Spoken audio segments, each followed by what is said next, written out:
Okay,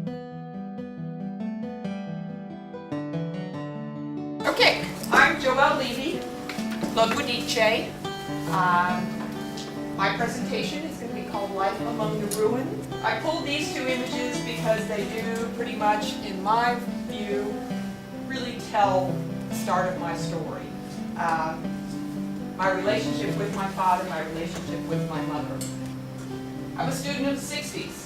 Went to college, couldn't wait to get out of the house, leave the family, and came to, actually went to school in Miami, Oxford, Ohio. So it was a time when many of us were very involved in everything from protesting the war to protesting the lack of minorities at the university to protesting and fighting for women's rights, fighting for more representation on our faculty. So I moved from Miami, Ohio to northern Florida, and my medium of choice was fiber because I felt very comfortable with that medium. I was adjunct faculty at a college in Jacksonville and taught fibers, taught weaving, but also taught a lot of art classes. In the mid-80s, I moved to Nashville, accepted a job at Vanderbilt directing the gallery, Strat Gallery in the Student Center, and that's where I am today. I realized that some of my strongest work came from very personal experiences. So in that vein, I kept thinking about, I started thinking about, what is that personal experience? What is my voice? What is my story that I want to tell? And then I did my self-presentation. And I was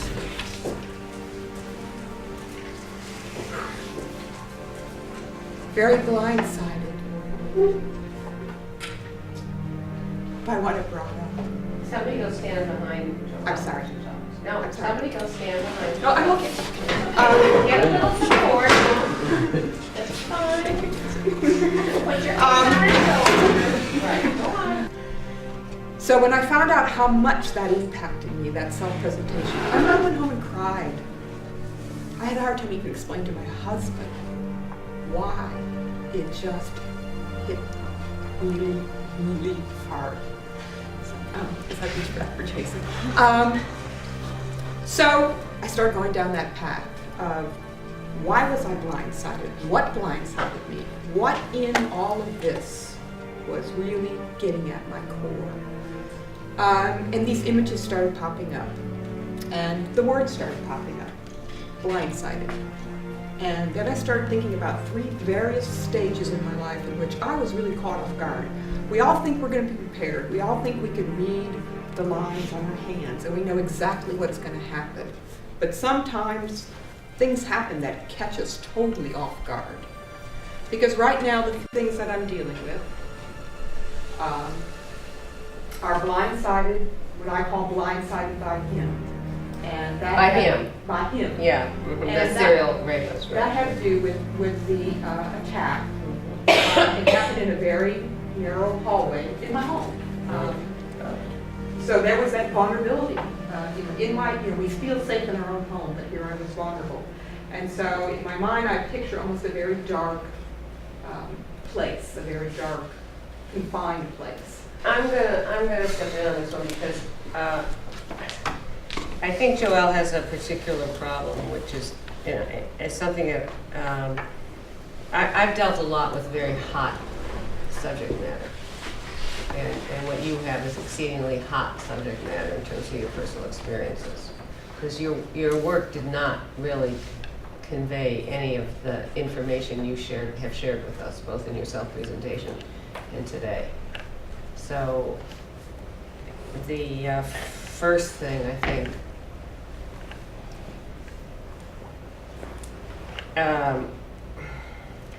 would maybe be for you to make a commitment to trying to come out with it. Have you ever done any studies of serial rapists? I think I'd really start with that. I think you have to start with that. Do you think that are you conceiving of this as like a serial installation? It's like a serial blindsiding. It's very good. Why don't you just go that far? and start down the path. Just go to the library and start reading about serial rapists. I mean, that's the whole victim part, and I feel like, even though I realize how much I haven't dealt with it, that I do want to address the survivor part. Don't go there yet. You're a long way from going there yet. You know, you've avoided it for a long time.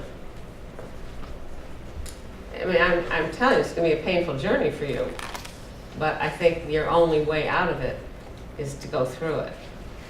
And you're lucky you have skills, you know, visual skills, that you can find maybe a way to transform it. So my piece is basically titled Releasing the Rage, and it will deal specifically with the sexual assault that I thought I had kind of put behind me, but it's been pretty apparent that incidents over the last 9 months have kind of kept coming to the surface, and it's reliving it all over again. So I see this piece in a very dark, narrow, long space. I want to emphasize the serial nature of and the repetition. Sexual assault and rape is something that the victims, doesn't happen to them just once. They talk about in the literature about the second rape, which is really trying to tell your story, and every time you have to go through that. So I want this to be very overpowering in terms of the two emotions that one goes through. One is the rage of the incident, then also you're having to surrender and the submission that comes with it. What about working with Judy and Donald? How's it been? Judy doesn't let you down easy. You know, word's not down. She really pushes you to process and ask the questions. Why are you doing this? And think about the message it's sending. I know what it means, but does your viewer know what it means? If you sat in on any of the content searches, we're a very diverse group. I mean, we're diverse in age, we're diverse in our cultural background, our country of origin, our religious practices. Everything about us is so diverse, but yet we're thrown together in this room with facilitators that walk us through it and give each of us a voice so that you find your courage. Since we met every day of the week, which is unusual, you know,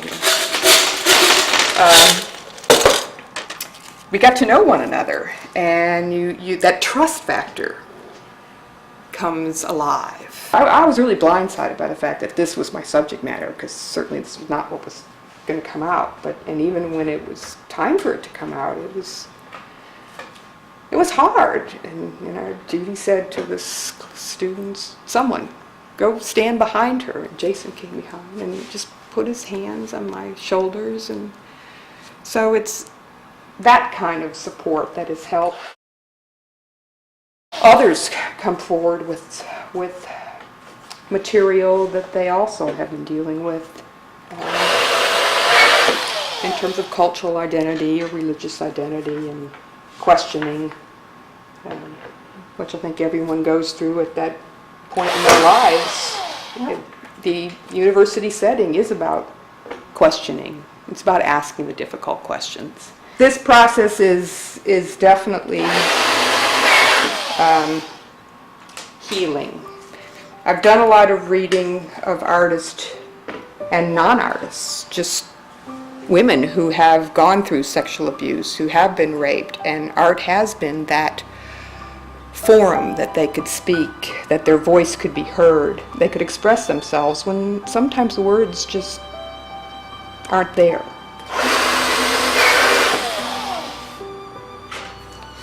For me, the art has helped the words come to the surface.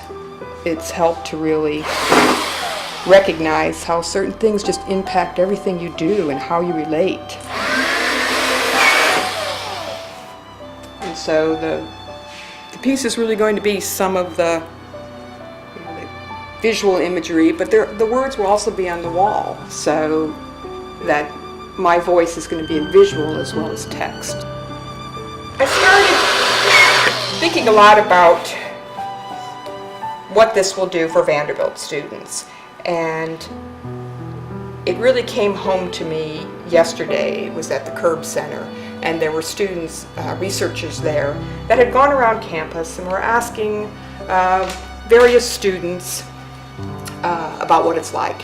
They were music majors, theater major, art majors, and they all felt like that they were operating out in this island. They were these loners, and they needed a way to communicate and to find others who felt the same way they did.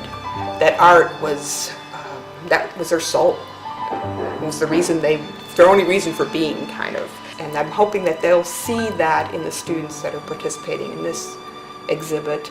They have power to express their voice, and that this is really the project that's going to help break down the silos. It's going to help the students come together.